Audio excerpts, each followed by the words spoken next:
Good morning, good afternoon, good evening, everybody. A warm welcome to you all for the second session of Tooling Tuesday of Devtoberfest 2024.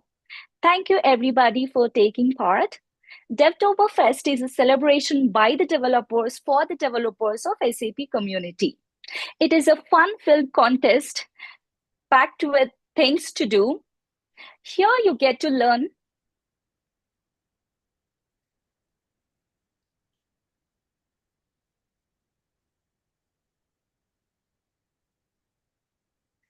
It is a fun-filled contest packed with things to do. Here you'll learn about the latest innovations happening at SAP straight from SAP experts, do hands-on tutorials, take part in fun events, earn points, and digital badges. Guess what? The top 10 winners will be awarded a grand prize of an all-paid trip to 2025 TechAid location. This will definitely make you jump on your seats. I am Rekha Diyar. With me, I have Srinivasa Neelamegam and Daniel Roblewski. We are developer advocates at SAP. We will be the hosts for this session. Now we are delighted to welcome our guest speaker, Daniel Schlachter. Daniel is a developer and architect in the SAP CAP enablement team. He is here to enlighten us on a very important topic, develop a full stack CAP application with SAP Build Code. I know you are all excited for this session as much as we are. I will now hand over to Daniel for the introduction and topic presentation. Over to you, Daniel. Thank you for the introduction, Raika. And yes, so happy to be here and support the Devtoberfest. This session is about, as already mentioned, developing a full stack CAP application with SAP Build Code. And we will really do the full application development during the sessions. We will get some new requirements onto this application that we have to fulfill, and we will see how far we get within this hour. All right, everything you see today will be shown directly in SAP Build. And if you have an SAP Build subscription, you could even follow along. If you have a business application studio or other application development environment, you will be missing out on some of the AI features, but for sure, what I will show you around the plugins and other things will still be available to you. So let's imagine for today that, I'm not working here in SAP, but we're a little company that produces solar panels. And what we do is we produce solar panels and, they're of a quite decent, usually they're of good quality. But from time to time, of course, we still get some customer incidents, right? And right now we get those customer incidents. Sometimes we get them as an email, sometimes as a phone call, and it can get messy, things get lost. So our task today is that we need to develop an application. So we're the lead developers here from Cloud Application Programming Model side. And our task is to develop an application that is able to manage incidents. And now a few months ago or a year ago, if our boss came to us and said, we have this requirement and came to you asking, how long is it going to take to develop this? You would probably have said a few days or a few weeks to come up with an initial prototype. But what we will see today is that things are going much faster now. So I've already started without explaining here, so let me go one step back. So this is the SAP Build lobby, where we can basically see all our projects we have using SAP Build. And if I was to create a entirely new project there, I can quickly show you how that would look like. So we would go on create, and here you basically see the SAP Build portfolio. So you can build an application, build an automated process or a business side.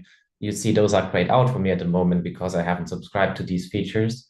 But here you basically see the different products that are available in SAP Build. So the process automation, the work zone.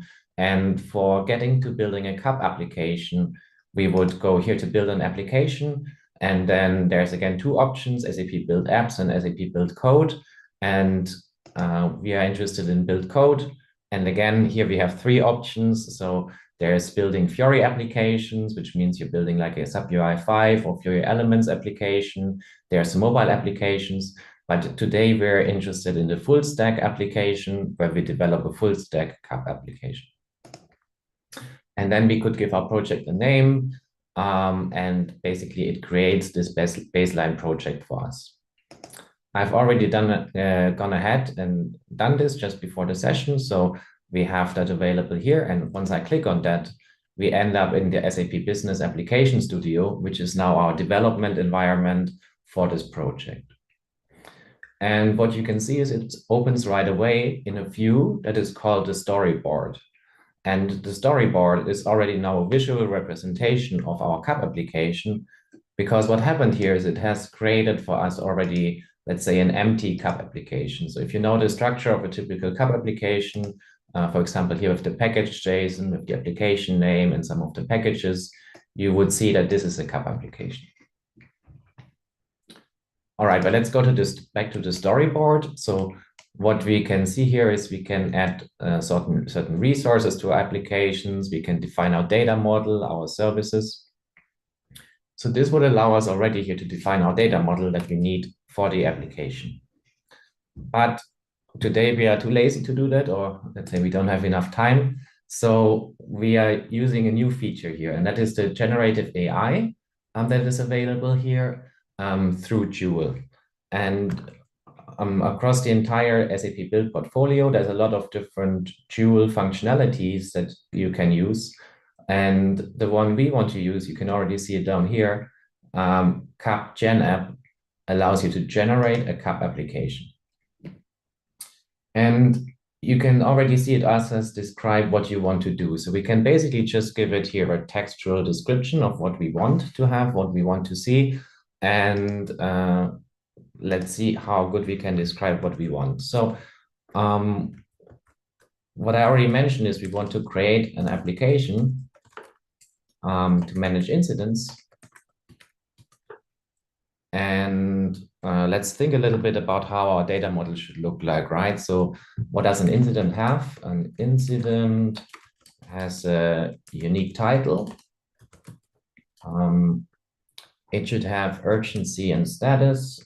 So there are some incidents that are very urgent. There's maybe status in new, in process. Maybe we can even define that here, which can be new, in process, or closed. And to solve those incidents, right, you need some kind of going forth and back between an incident processor and the person raising the incident. So we can say, and it consists of many conversations.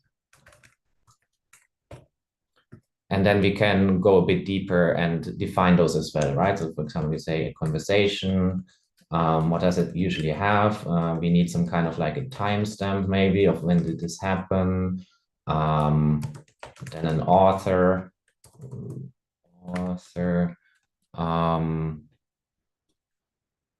and the message, of course, that's the most important part.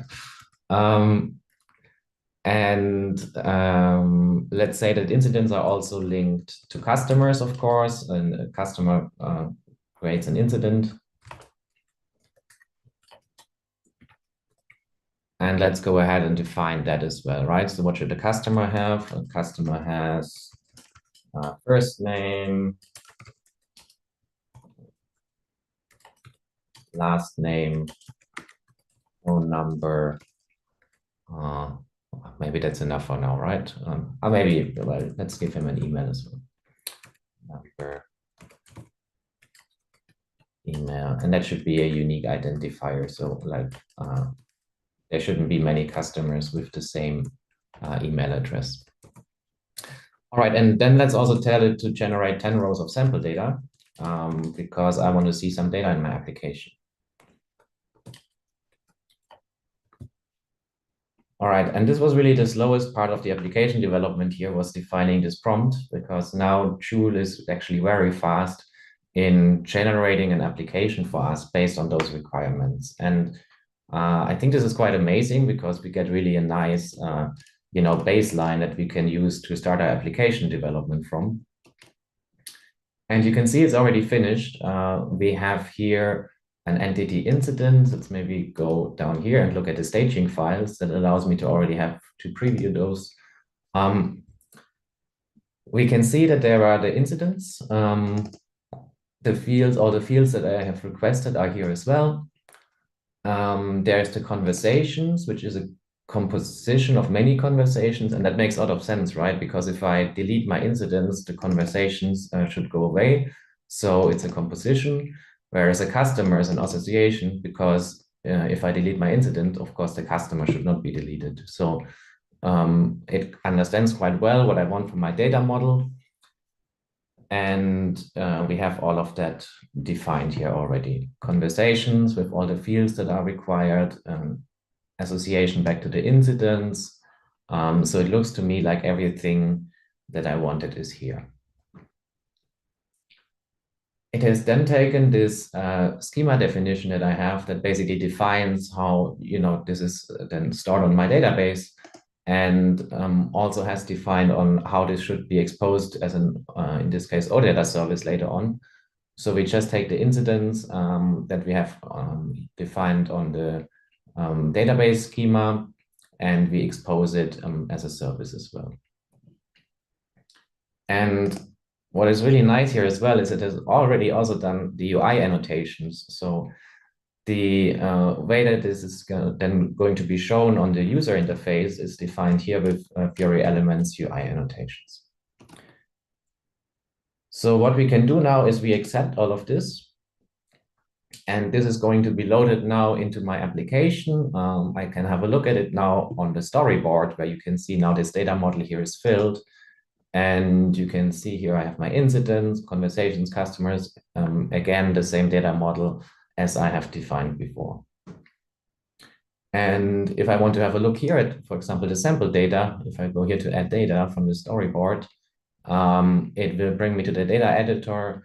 And we can already see that, it has defined all this sample data. It even took into consideration that I said status can be new in process or closed. You see there's some sample data related to that. And we really have a full application already. So let me do my CDS watch and start the application so we can see what we have here.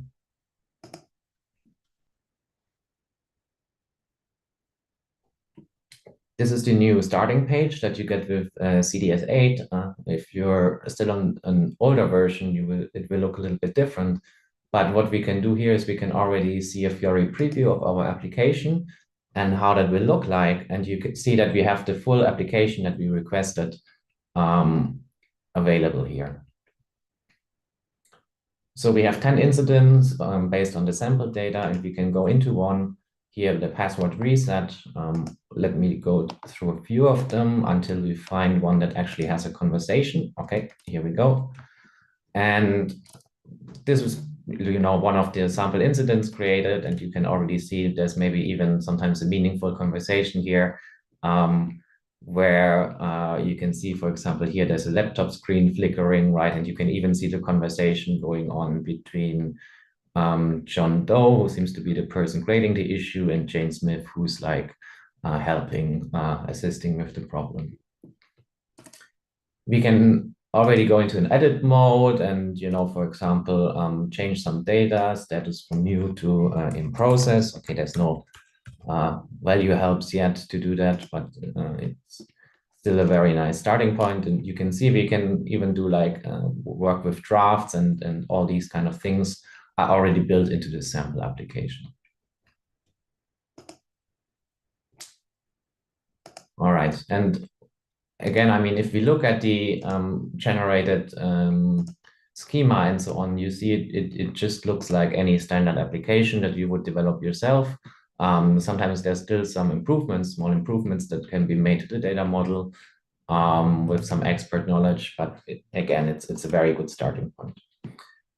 Now, one of the features that is new here is that there's also a task, a Joule task available that says cup edit model. And this basically lets us now go and say, okay, we want to have it, we wanted to look at the schema CDS and then tell it, for example, oh, now I remembered my customers should also have a credit card number.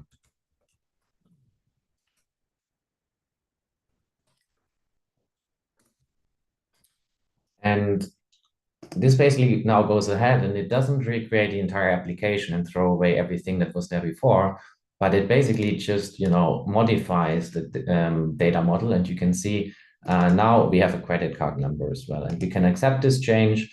And again, we have the updated application. And now we could go ahead and want to go to the other application. This time we don't want to preview the incidents, but the customers. And now I can go ahead here and also add this credit card number. And okay, the sample data generation happened before, so there's no data stored here, but you can see this field is available just based on my adjusted prompt. So it's possible, at a later point of time to change the generated application. So that's one of the new features here. Another great new feature is that we can go ahead here and, for example, if we want to look at our service definition and we can preview that in different ways. So we can see, for example, the Audit service that will be generated. We can see different, our model being basically compiled into different things. Let's say, for example, the database tables that are going to be created if you would deploy this to the HANA database and so on. So that's a nice feature here. All right, so we have our baseline application and it's fully available. And let's say now we get a new requirement, right? And this new requirement is that we have to also be able to handle attachments.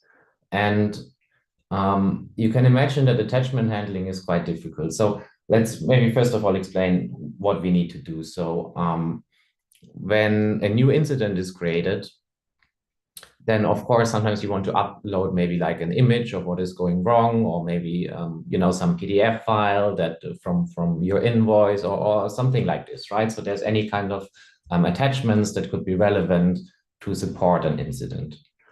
And previously, you would have needed to think about a lot of things, right? And this would have been a very complicated development. So first of all, where do we store these attachments, right? Because maybe you don't want to store them directly on the database, which is probably not the ideal place to store large attachments.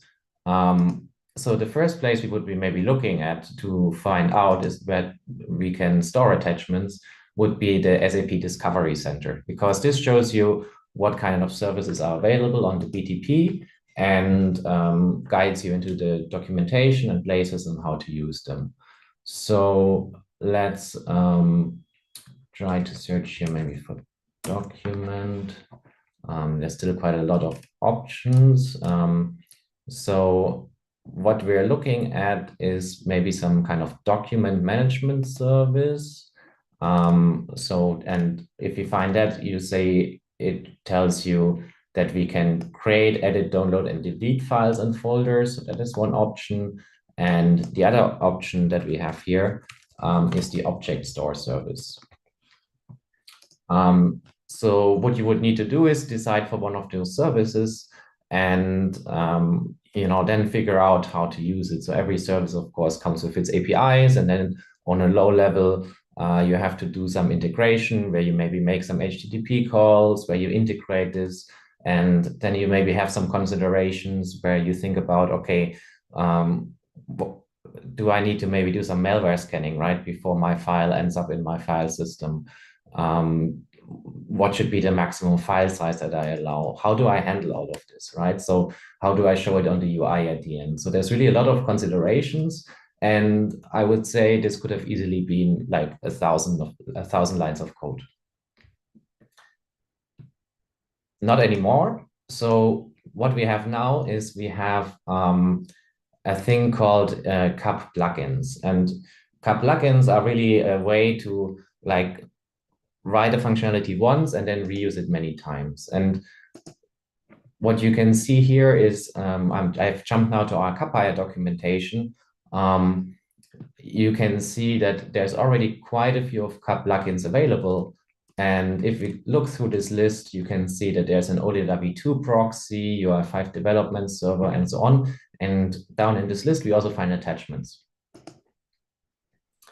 And you can see that this one works with the SAP Object Store. And what you can see here as well, that it already can handle then all the upload and download operations. It has the malware scanning already included. So if you use the malware scanning service on the BTP, then it's going to connect with that automatically. And this allows you to very easily all of a sudden bring attachment handling into your application. And I've shown you that there were two services, the SAP Object Store service and the SAP Document Management service. And previously it would have been, you need to decide at the start of the project which one to use. And of course, if you change them later on, you have to re-implement everything. Well, not anymore, because what you can see here is that to use the attachments here, you would extend your data model with these lines of code. And if I scroll down here, you see it's exactly the same lines of code for the document management service. So you can interchange those services very easily with this new concept. All right, so let's try this out in our application, but I forgot how it works. So let's look at the documentation. This is available for Node, and if I click on that link, there's a section that tells me the setup and how to use it. And it says here to set it up, to enable attachments, we need to just basically here, because we're Node.js, add a package to our application that's called cap.js attachments. And then we somehow have to use these attachments. So let's go here and stop our server for a second and copy in this line of code. Yeah. Okay. And this is now installing with npm add package here, cap.js attachments. And as you will see, this attachments package is going to appear once the installation is finished in our dependencies. And this is basically then enough for our CAP application to already look to already use that package as soon as we have some annotations in our data model that say we want to use that. So let's go back to the documentation for a second. And for using the attachments, you can see that there's a couple of lines of code that need to be added. So let me copy that over. We basically just go here into our where we can do that directly on our database model in this case.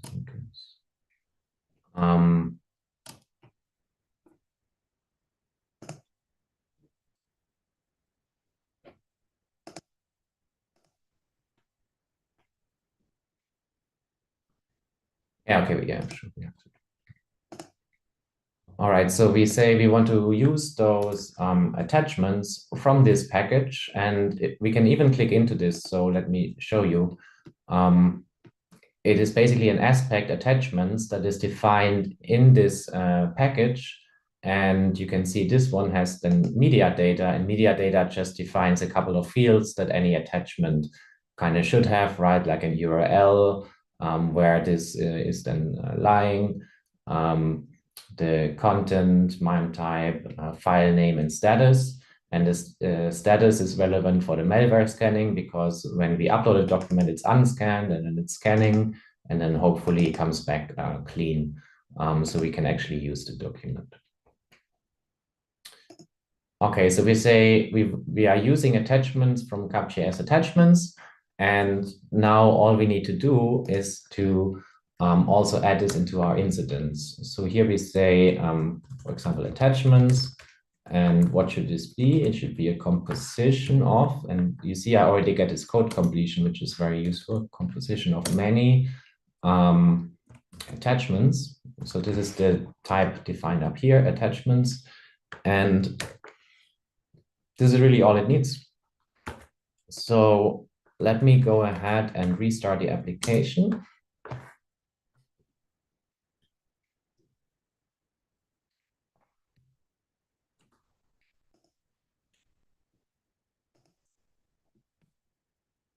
And once we go into one of the incidents,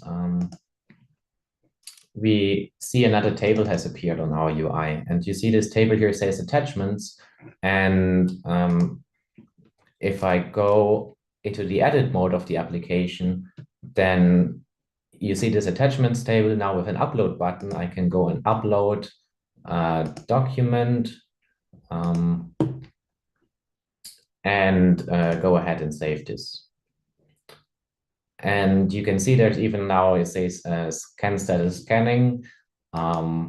If I reload this page after a few seconds, it says the scan status is clean.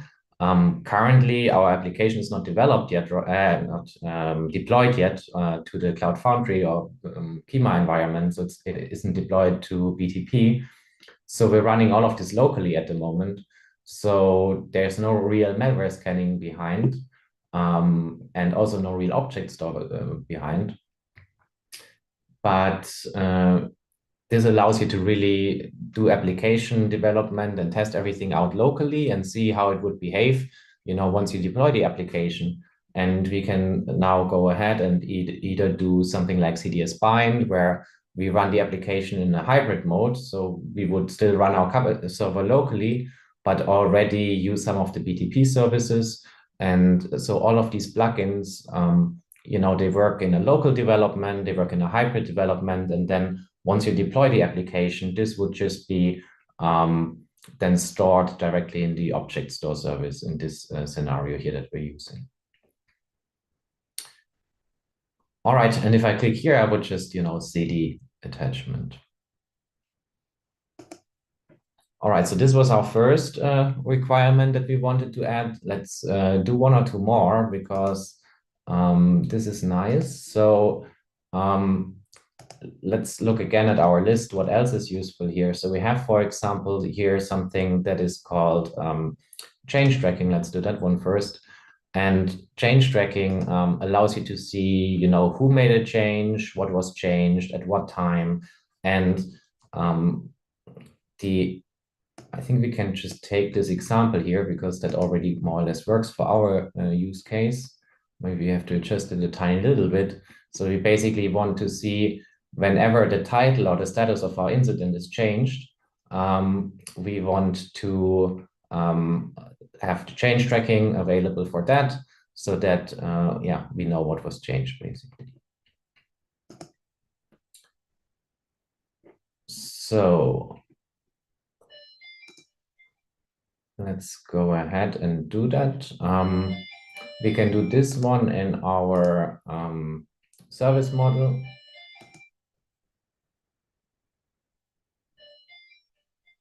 And just add it here. So we say annotate my incident. So that's the right one here. And then we also have a title, urgency, and status. So those fields are all available. And I think the only thing that's missing at the moment is this customer name. So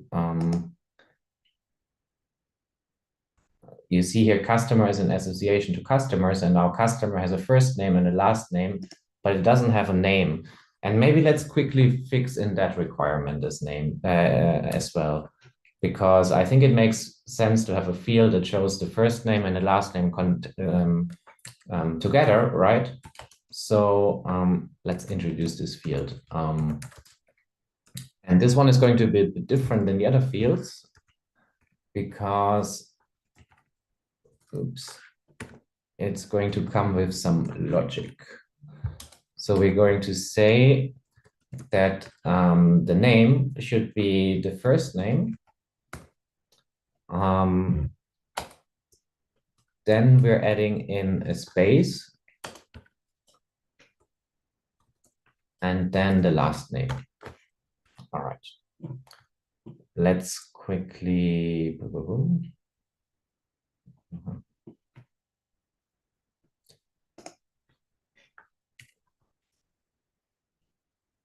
And let's quickly see if that worked. Let's quickly go to our application. Customers.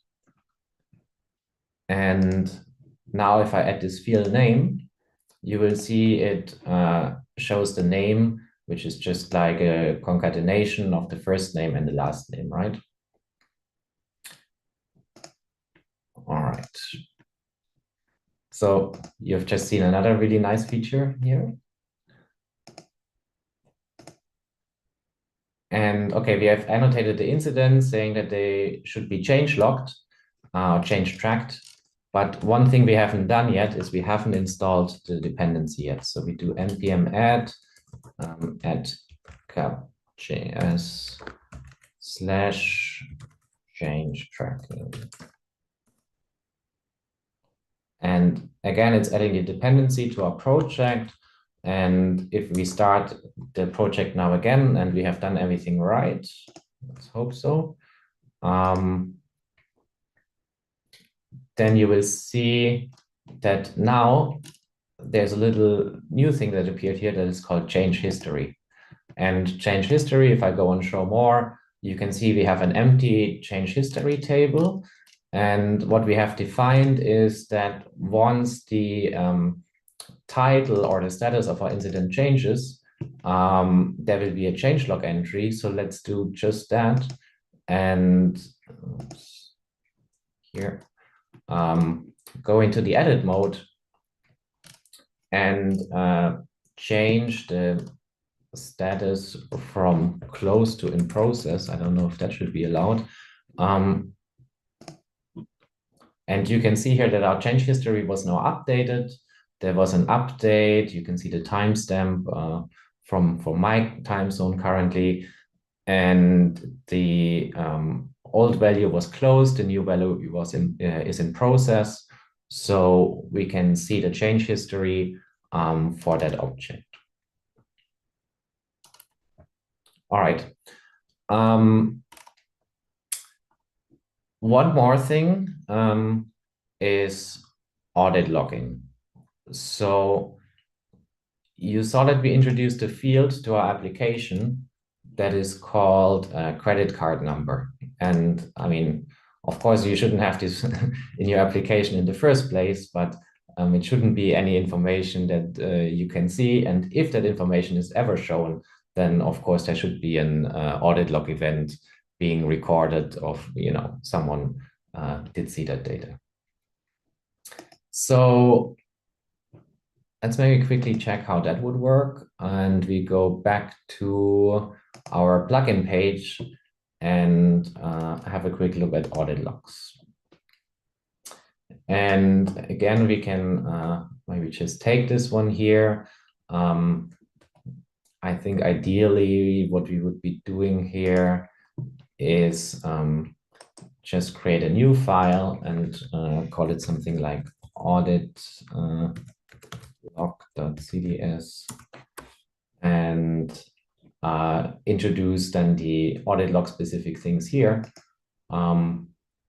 We can also, of course, just go ahead and introduce it into our existing file, whatever we prefer, right? And yeah, so I've copied this over. You see some of the fields are already there. The credit card number is not. And again, what I get is here really nice code completion. So here this field is called credit card number. Let me update that. And this should be already enough to try it out. There's like a small piece missing here, actually.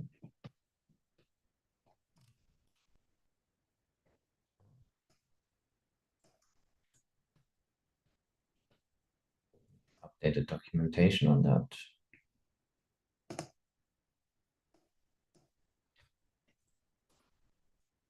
So we basically just need to define here for the audit log that we have the customers, and that is the ID of the customer is the data subject.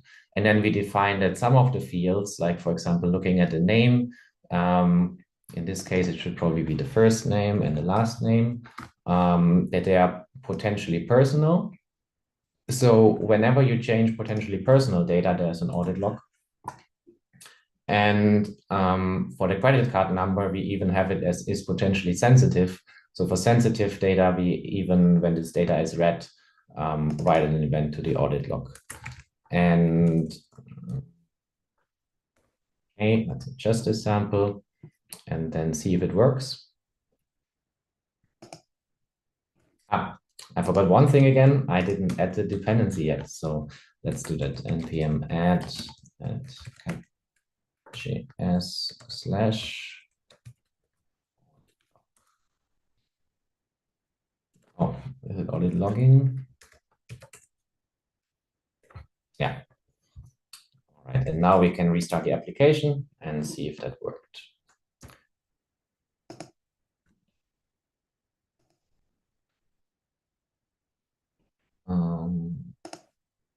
We actually go into the customers. And then on the customers, what we want to see is, of course, the credit card number.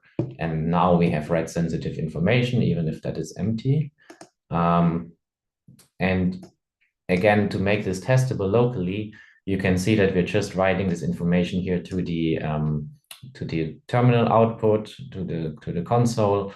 And you can see that there's a sensitive data read, and the credit card number was read from, okay, this just says user privileged. Like if you would deploy the application, it would, show you here the name of the person who accessed this sensitive information. And it would be written into the audit log service on the BTP. Yeah. And we can probably create another event if we, for example, now change the first name, last name, or email. It would also generate an entry like this. So let's quickly try that out.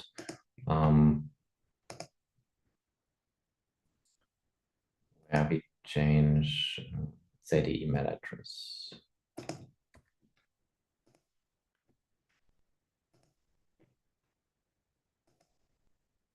Yeah, and you can see here again, it stores the old and the new value, when this change happened, what was, and then, yeah, all of this is available in an audit log event.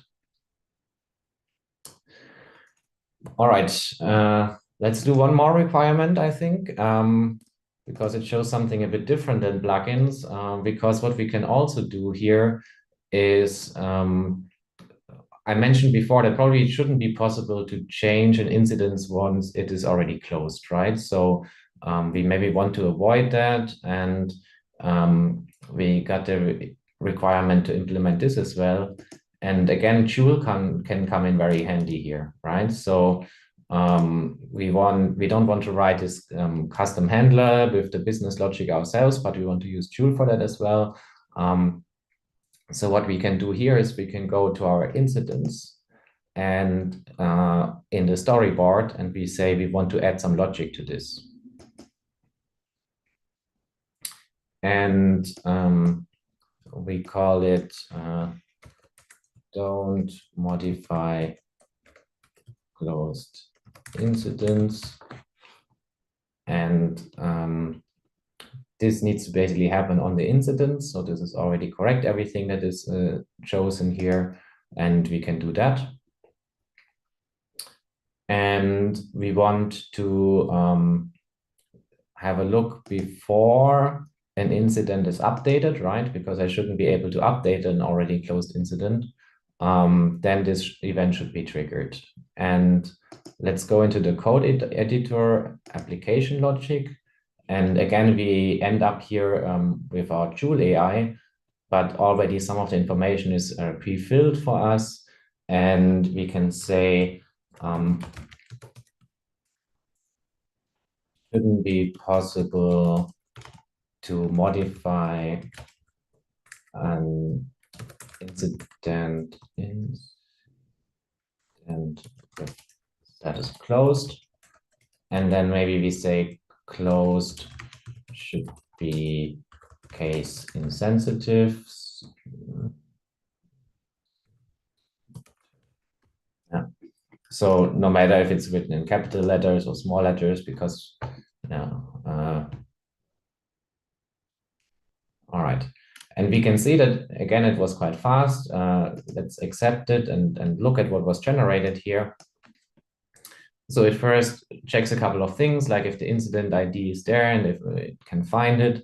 But the last bit here is the interesting part, where you see there's a little bit of custom logic where it checks if there's the incident status to lowercase is equals closed, then our request is rejected and it says cannot modify an incident with status closed.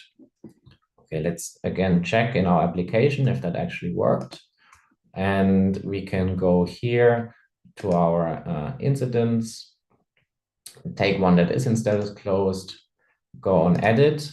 You can see we still get into the edit mode, but if we try to save anything that we change, it tells us cannot modify an incident with status closed.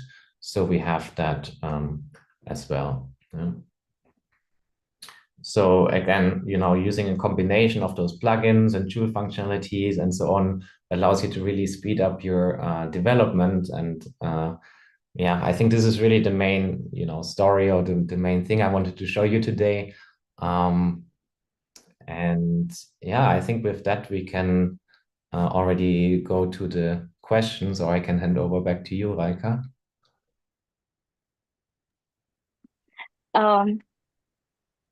Thank you so much, Daniel, for this wonderful session. So I have a couple of questions here for you. So what all the capabilities and features you just demoed, all those are available on SAP BTP free trial, or any advanced upgrade is needed? So on the trial account, when I checked yesterday, it wasn't possible to use the Joule features yet. So SAP Build is there. But if you get to this little diamond, it tells you that it's not available yet. I don't know about the plans if it will become available in the trial. Yeah. So currently, what you need to do is you need to subscribe to SAP Build, and then the Joule functionalities are already automatically integrated, let's say, in the Business Application Studio. Okay. Thank you. My second question would be, does SAP Build Code support Java language? Yeah, that's a good point. So currently, when you create here in the SAP Build lobby a project, it's automatically, you saw that we already ended up with a Node.js cup project. It is, of course, still possible to do Java development. So what you can do here is to go to this dev space manager, which is what you probably know more or less from before as well. There you can basically see your different business application studio spaces. And here you can create a dev space, like a full stack cloud application, and that would come with all the tools pre-installed, so you can then also start from there a Cup Java project. Yeah. Okay. Okay, thank you. Thanks a lot, Daniel, for showing us the generative AI capabilities of Joule Copilot for code, data model, and UI generation and SAP Build Code, and also giving us the understanding of various CAP plugin usages. Thank you, everybody, for being with us so far. I would like to quickly remind you there are 2 more such sessions on SAP Build tools lined up for the day, and I encourage you all to attend them as well. At the end of the day, we will release a session tutorial with 4 questions based on the today's 4th session, and this tutorial carries 1,200 points. Do take this tutorial up and earn the points and climb up the Devtoberfest game board ladder. I wish you all a wonderful Devtoberfest ahead. Thank you. Thank you. Thank you, Daniel.